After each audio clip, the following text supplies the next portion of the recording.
Okay, so here we can see the little system that I built. I've already set it up so that the output module, the Rosie on the right, is sending its signal into my little hard disk recorder here, which I'll just push record on. And the hard disk recorder is allowing me to monitor my own sounds through the orange amp. What you'll hear in this video will be the clean recorded sounds that come from the recorder itself instead of the amp. Instead of this recorder, you could of course use a computer, you could use a tape recorder, you could use a variety of different sources. So let's just start.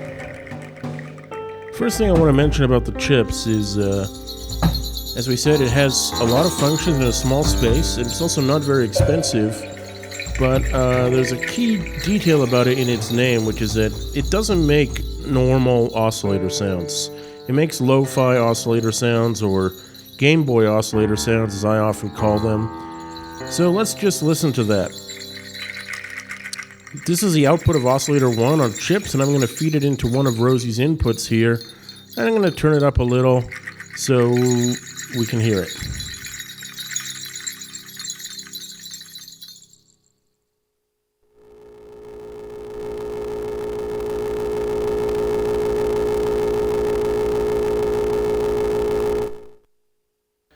So that's the sound of Chipz by itself. Let's adjust the pitch slightly on Chipz and see how the sound changes.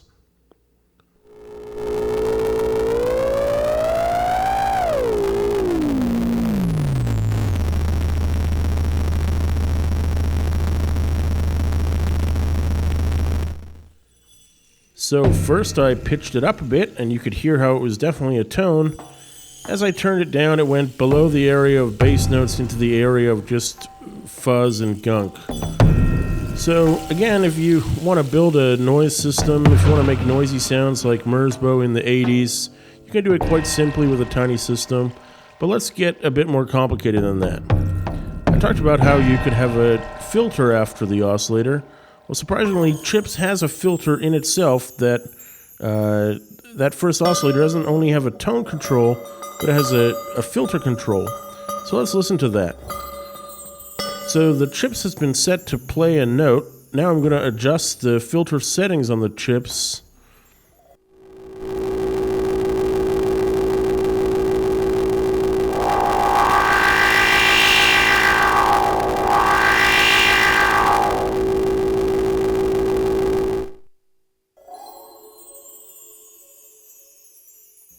So, okay, next up.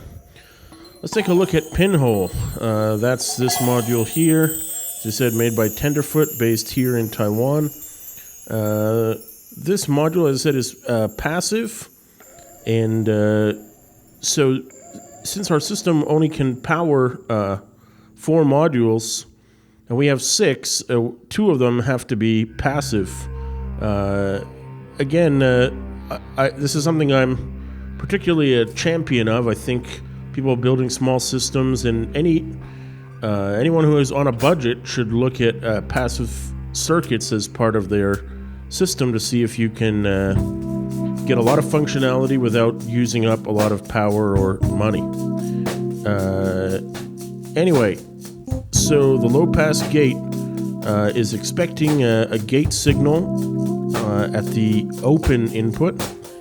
And we're using red cable for the audio. I hope this will be long enough.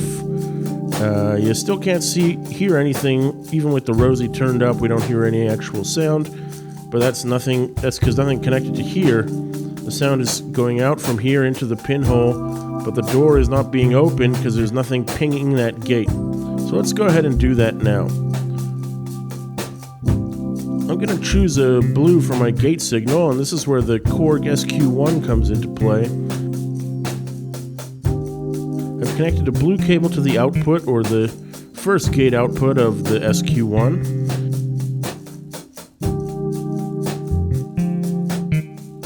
Now I'm going to connect that to the input of the pinhole, so every time the SQ-1 has a red or lit up step, it will open that gate and let some sound through.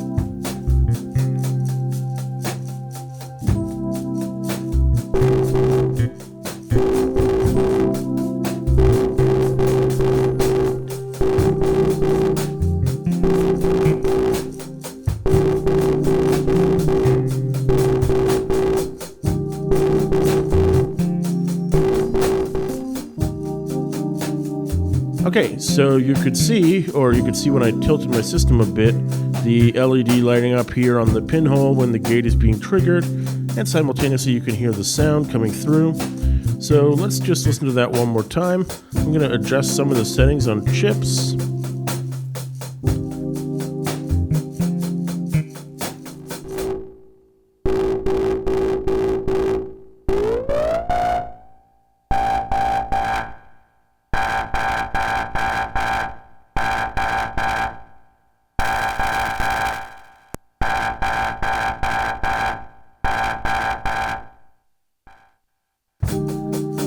This time, okay, I pitched up Chipz a little bit and I opened up the filter slightly. The final thing I did was I flipped the switch on Pinhole. The switch lets you switch between two settings. It's kind of like having two different envelope settings. One allows the door to close a little more smoothly, and the other is a little bit more abrupt. I just picked the one that sounds better for now. So in order to make this a little bit more musical, I'm now going to connect another cable. This one here is going to be orange for pitch CV. So the pitch CV is coming out of the Korg SQ-1, as you can see here on the left, the orange cable. And it's going to go into the tune input, which sometimes labeled as volts per octave or pitch input. This one is on the first voice in Chipz. They label it tune. So if you want to think about it this way, you can, every time this light is triggered via the blue cable, that's like someone pressing down a key on the keyboard, but the orange cable determines whether they're playing a high or low note on the keyboard. It determines the pitch of the note.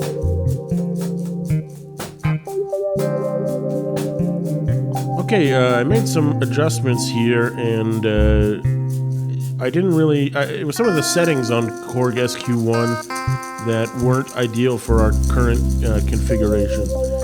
But anyway, now we've got something which is more of a musical sounding sequence. It's in a minor key.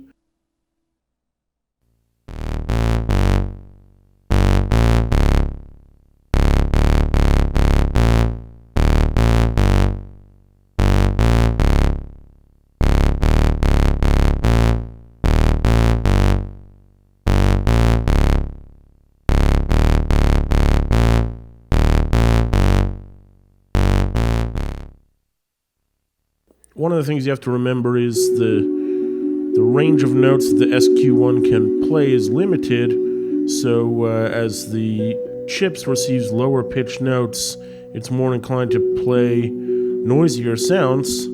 But anyway, the point is that we got to a more melodic sounding sequence. It's pretty limited, it's pretty lo-fi, pretty Game Boy, as I said. That's what the Chipz is designed to do, and that's what it does. We could use a disting in oscillator mode to be a more traditional or clean oscillator sound, but then of course we wouldn't have a filter for it. We could only use a low-pass gate to filter it. But that's for another video and another time. So in the next video in this series, as I said, we're gonna take the modules that we didn't use, such as the R2R and the Woggle Bug, and use them to create some different sounds, different sequences. We're going to try and experiment and see what variety of sounds we can get out of it. Maybe try mixing some of the Chipz lo-fi oscillator sounds with the outputs from the Woggle Bug. Those are also, although those notes are random, they're not as lo-fi, and especially the square waves. So we'll mix these together, we'll mix different options together and see what other kinds of configurations this little system can come up with. So thanks again for tuning in to this new series, and I hope you found it educational and useful. And if you have any questions or comments about the small system, feel free to leave them in the comments. This is Father Moo, and we'll be back to more Nord Micromodular live streaming very soon, so don't worry. Cheers. Moo out.